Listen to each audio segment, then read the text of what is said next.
রামচন্দ্র একদিন তিনি হনুমানকে ডেকে বললেন, হনুমান তুমি আমাকে কিভাবে দেখো? হনুমান বললেন, যখন আমার হৃদয়ে আমিত্ব ভাব থাকে তখন আমি ভাবি তুমি হলে ভগবান, আমি হলাম তোমার দাস। তুমি ভগবান, আমি তোমার দাস। তুমি পূর্ণ, আমি অংশ। কিন্তু যখন আমি তত্ত্বের দিকে ভাবি, তত্ত্বের দিকে, তখন আমার মনে হয় তোমার আর আমার মধ্যে কোনো ভেদ নাই। তত্ত্বের দিকে যখন আমি চিন্তা করি তখন মনে হয় তোমার আর আমার দিকে কোনো ভেদ নেই। এই জন্য ভগবান গীতায় বলছেন, অর্জুন মমই বাংশ জীব লোক জীবভূত সনাতন। জীব হলো আমারই অংশ, জীব হলো আমারই অংশ। মনয় ষষ্ঠ ইন্দ্রিয়ানি প্রকৃত স্থানী কর্ষতি। বলছেন এই সনাতন অংশই হলো, জীব হলো আমারই অংশ। এই জন্য মা আজকে হনুমান জানালেন যে আমি যখন ভাবি তত্ত্বের দিকে, তোমার এবং আমার মধ্যে কোনো ভেদ না। এই জন্য সুধীবৃন্দ, আমাদের এই তত্ত্ব জ্ঞান যতদিন হৃদয়ে না আসবে মা, ততদিন আমরা ভগবানের দাসত্ব হৃদয় থেকে স্বীকার করতে পারবো না, সম্ভব নয় মা।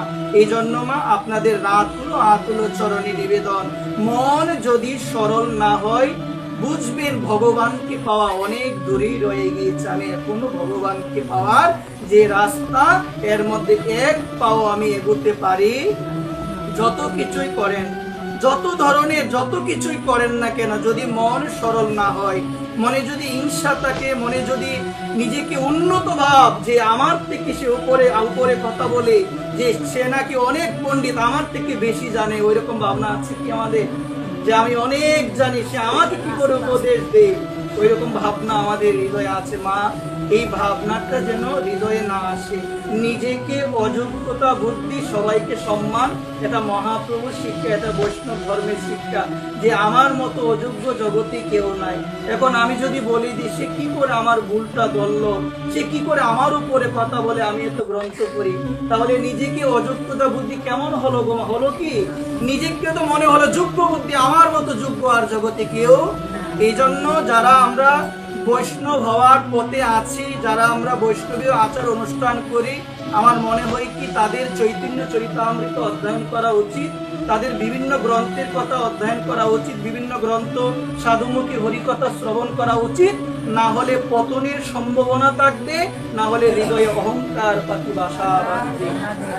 এই জন্য বলছেন, এই জন্য একজন সাধুমুখী শুনেছিলাম, আমাদের মনে হবে যে আমি অনেক কিছু জানি। যখন আমি আমার থেকে উচ্চতর কোনো ভক্তির সঙ্গ করব, তখন আমার মনে হবে তার থেকে কত আমি নগণ্য, সে কত জানে, তার তুলনায় আমি কিছুই নয়।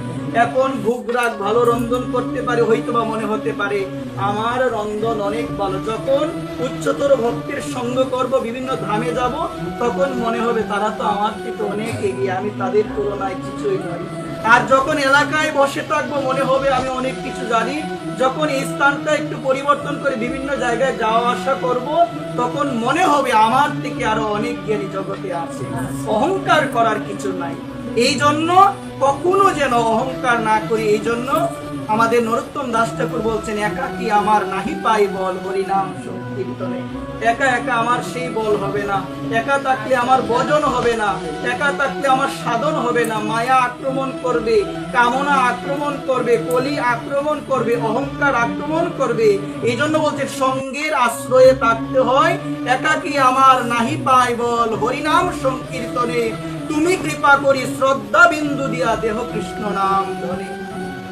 এ বৈষ্ণব ঠাকুর, আমার সেই সামর্থ্য নাই, আমার সেই ভক্তি নাই, আমার সেই যোগ্যতা নাই। তুমি কৃপা করে আমার হৃদয়ে শ্রী শ্রদ্ধা বিন্দু দান করো, যে শ্রদ্ধার মাধ্যমে, যে ভক্তির মাধ্যমে আমি গোবিন্দ চরণ আমি লাভ করতে পারবো। বলছেন বৈষ্ণবের আবেদনে কৃষ্ণ দয়াময়, অন্য কারো আবেদনে কৃষ্ণ দয়াময়। কার আবেদনে কৃষ্ণ দয়াময়? এই জন্য বৈষ্ণব চরণে যে শরণ নেই, তার মতো বুদ্ধিমান জগতে আর কেউ। এই জন্য যে ভগবানকে ভালোবাসে, আমার করণীয় হলো সেই ভক্তকে ভালোবাসা।